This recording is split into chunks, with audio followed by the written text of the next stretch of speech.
भाजपा प्रदेशाध्यक्ष चंद्रशेखर बावनकुळेंनी जोरदार पलटवार करत शरद पवारांना सुनावलेलं आहे। अमित शहांवर टीका करणं म्हणजे सूर्याला दिवा दाखवण्यासारखं असल्याचं बावनकुळे म्हणालेले आहेत। तर त्यावर उत्तर देताना हा दिवा आम्ही महाराष्ट्रातल्या तुरुंगात पाहिलाय असा खोचक टोला पवारांनी मारलेला आहे। अमित भाईनी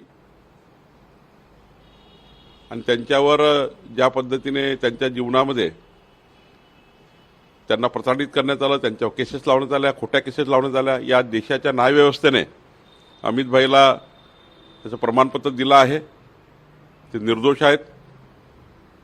त्यांनी शरद पवारजीबद्दल त्यांच्याकडे असलेल्या इनपुटच्या आधारावर काही टिप्पणी केली आणि हे तर माहिती आहे महाराष्ट्राला की सत्तेपासून पैसा आणि पैशापासून सत्ता हे ज्यांचं धोरण 40 वर्षापासून राहिलं आहे, जे भ्रष्टाचारात बरबटलेले आहेत, जे संस्थानिक आहेत आणि त्यांच्याबद्दल एखादी टिप्पणी केल्यावर अमित भाई विरुद्ध ज्या पद्धतीने ते आकांड तांडव करतायत,